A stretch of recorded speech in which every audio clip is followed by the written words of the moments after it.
Again, we are continuing the first chapter of physics part 1. The name of the chapter is rotational dynamics. Today's topic for discussion is angular momentum or moment of linear momentum. The quantity in rotational dynamics which is analogous to the linear momentum is called as angular momentum, or it is also known as moment of linear momentum. Analogous means equivalent. Is a physical quantity in rotational dynamics which is equivalent to the linear momentum in linear motion. That is called angular momentum. Angular momentum is denoted by L, just like linear momentum is denoted by P.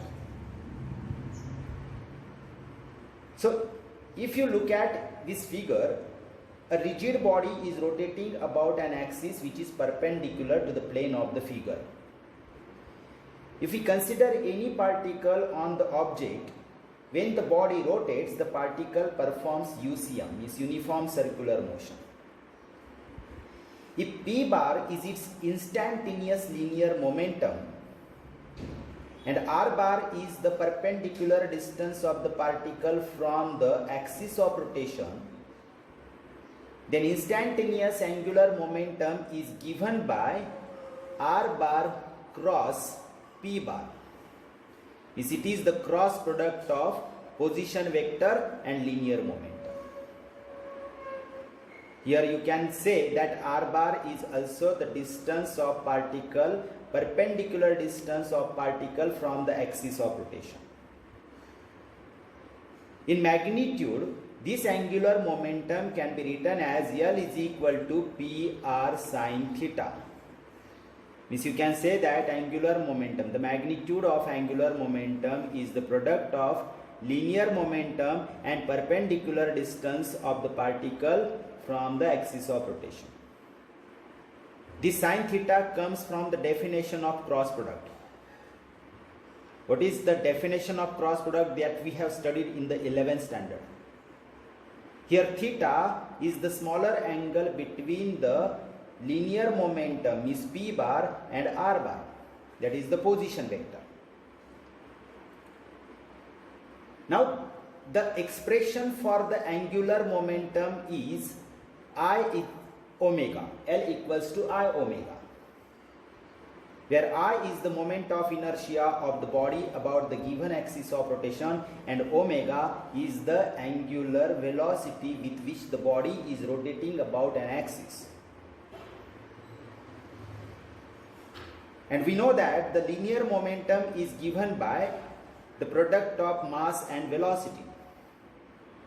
This is angular momentum L and this is linear momentum P.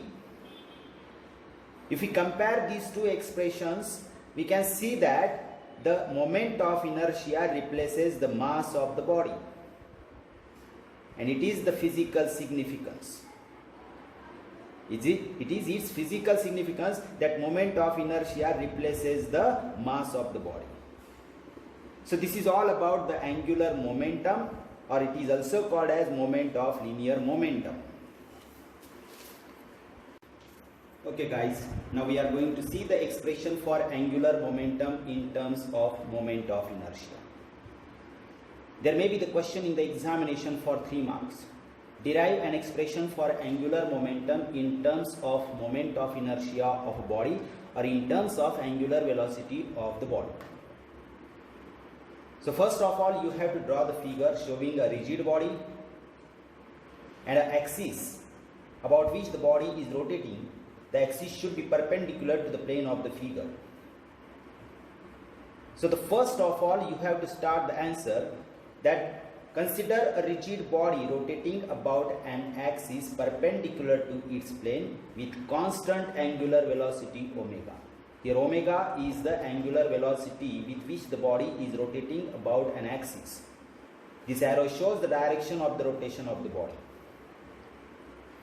Now let us consider that the body consists of n number of particles having masses m1, m2, m3, dash dash dash mn, where mn is the mass of nth particle.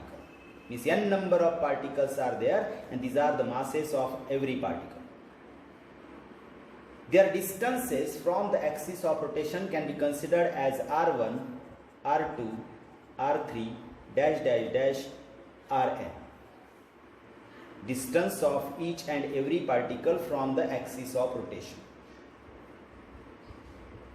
Now here, when the body rotates about an axis, each and every particle performs UCM with the same angular velocity but different linear velocities.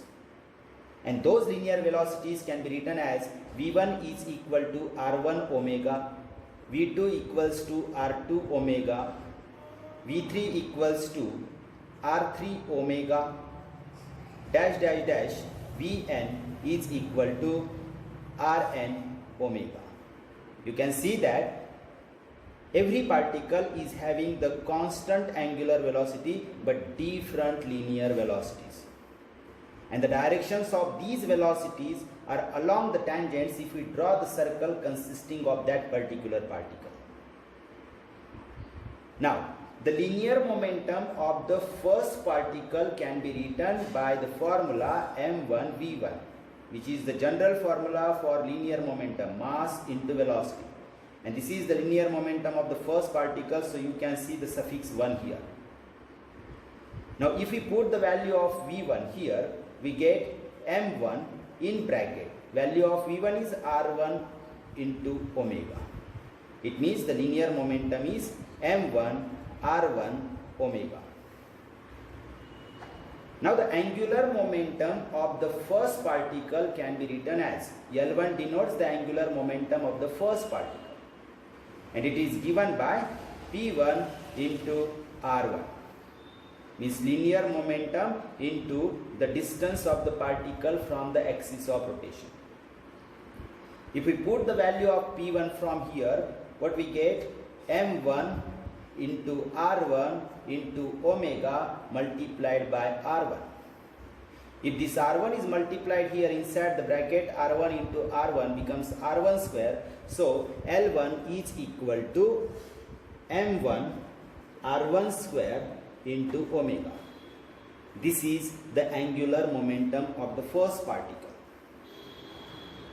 Similarly, we can write the angular momenta of all the particles. Means angular momentum of second particle can be written as m2 r2 square omega. Angular momentum of third particle is m3 r3 square into omega. In the same way, the angular momentum of nth particle is mn rn square into omega. Now all these angular momenta are directed along the axis of rotation, and direction of these angular momenta are obtained by the right hand thumb rule. What is right hand thumb rule? That you know, or we will see it later on. It is not the part of this expression, but the direction of angular momentum is obtained by right hand thumb rule that you should know. Now, if all these angular momenta are directed along the axis of rotation, means they are directed along the same direction, so the total angular momentum of the body will be equal to the sum of all these angular momenta. So angular momentum of the body, if denoted by capital L, it will be equal to the sum of angular momentum of all the particles plus dash dash dash plus Ln. So these are the angular momentum of all particles which the body consists of, and this is the angular momentum of the complete body. Now let us put the values. L1 is m1 r1 square omega plus m2 r2 square omega plus dash dash dash plus mn rn square omega. All the angular momentum are considered here. Now here you can see that omega can be taken as a common from each and every term. So what remains inside the bracket? m1 r1 square plus m2 r2 square plus dash dash dash plus mn rn square multiplied by omega, which is taken common outside. But you can see that this bracket is bracket m1 r1 square plus m2 r2 square plus dash dash dash mn rn square is the moment of inertia. Sum of product of mass of each particle and square of their distances from the axis of rotation is the definition of moment of inertia. So the whole bracket is mi, and so if we put this value in the above equation, we get L is equal to I into omega, and this is the expression for angular momentum of a rigid body which is rotating about an axis perpendicular to its plane. Or you can also say that this is the expression for angular momentum in terms of moment of inertia or in terms of angular velocity. So angular momentum is the product of moment of inertia and angular velocity. In this way you can perform this question